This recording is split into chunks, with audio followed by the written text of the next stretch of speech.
All right, let's get started. So this is the meat of putting your ad together.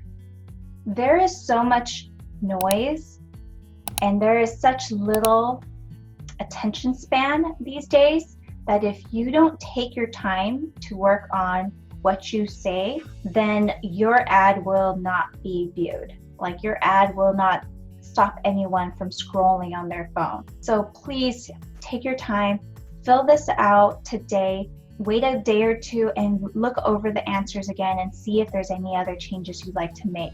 Take your time on this section. So this is what I call the research section. So if you click the document below this video, you'll be able to download and print this to follow along. So the first question is, what is your offer? And I just want to clarify what an offer is, just so no one gets confused. So as a gym owner, your service is gym membership, but your offer might be a 2-week free trial or a free body assessment or free coaching. Those are your offers. And so make sure you create some irresistible offers. You can validate, test 1 up to 3. I wouldn't recommend doing any more than 3. And even 3 gets a bit complex. So if you want to keep it simple, I would stick with 1 or 2. But let's validate some of these offers. And if you sell a product, and I get this question all the time, well, I'd like to offer the product for $19.97. but I sell it on my website for $9.97. Please don't do that. You will lose trust immediately. Everyone searches nowadays. They will Amazon search you or Google search you to verify. And if they realize that your offer was not really a great offer, then you've broken trust already. And so let's not do that. Let's make this a true irresistible offer and go above and beyond what your competitors would be doing.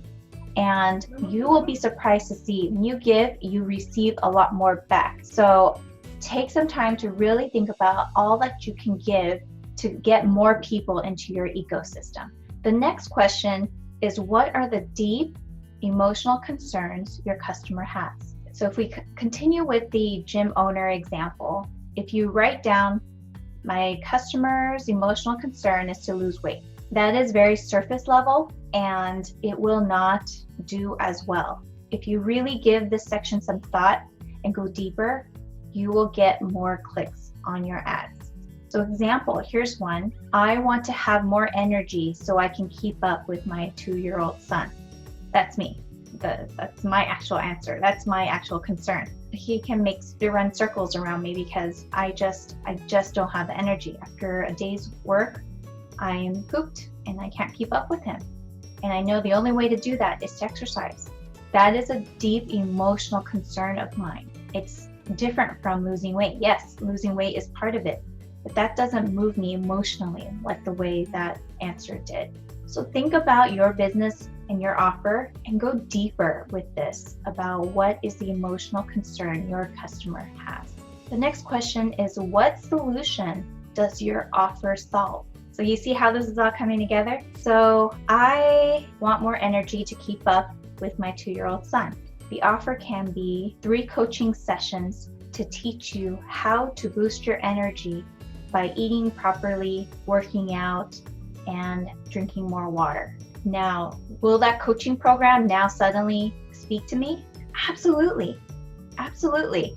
If I read that where it said this free coaching we are offering is going to cover how to increase your energy by 1, 2, and 3, I will click the link. So that's what you need to think about when you are writing this copy. It's not, I will help you lose weight, get a 2-week trial, we can get you in tomorrow. I mean, that is so cold.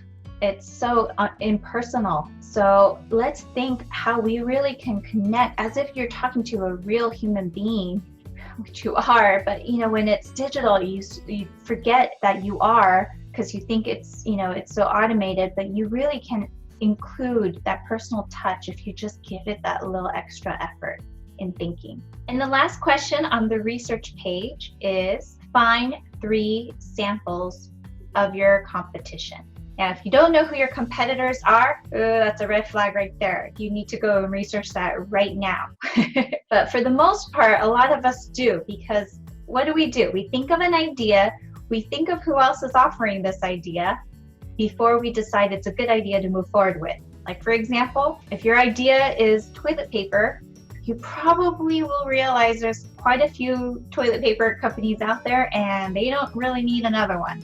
And you'll rule out real quickly that that is not something you need to do. So if you don't already know your competitor, please go and research your competitors in depth. I can't emphasize that enough. If you do know, and I say 3, but it could be more than 3. Actually, more is better. But I just wanted to keep this simple for people who are starting out. So find 3 of your competitors and find their Facebook ads. Now, if you're asking, how do I find their Facebook ads? Well, let me show you a little trick. I'm going to share with you my screen. So if we continue on the gym owner example that we've been using, one of my competitors might be 24-Hour Fitness. So I would look up their Facebook page, 24-Hour Fitness. I would get, one of the things is that I would definitely get some ideas as far as social media postings from what they're posting and see which ones are getting positive and negative reviews. And based on that, I could mimic some of those things for my page. But here is the little secret. If you scroll down and you go to this section called Page Transparency, and you click on See More and scroll down, you'll see ads from this page. Go to Ad Library, and even though they may not be running ads currently, as you can see, this is showing inactive and they stopped running in October. Here is an ad that they were running. This is how you can get the ad of your competitor. So if you are looking for your competitors, and I challenge you to find 3 competitors that are actually running Facebook ads. It could be in inactive status, that's fine, as long as you can see this, as long as you can see the image or video that they're using, the copy or the words that they have, and the little details that they've included. That's what I want you to research and learn. So find 3 that are running ads. But let's just say, Connie, I own a swim school and I can't find another swim school that's running ads. And I feel you, I've run across that problem before. So here's my answer. So yes, maybe there's not a lot of swim schools that are running ads, but think about this. If you are targeting elementary age students for an activity, a sports related activity outside of their regular school, such as swim, what are some other activities that these kids would also be interested in? Maybe Boy Scouts, Girl Scouts, soccer, ballet, taekwondo, like there's dance. There's so many other activities that kind of fall into that same section. And so go and look those up, because I bet you may not find it in the swim school, but you will find it in those complementary activities. So continue to search until you can find your competitors' ads. So just to recap, we've got the 4 questions on your research page. We've got, what is your offer? What are the deep emotional concerns that your customer has? And what solution does your offer provide? And lastly, what are some of your sample ads from your competitors? Now, I'm not promoting plagiarism or stealing. What I'm trying to have you do is look at what your competitors are doing so you can get an idea of what you're competing against, first of all.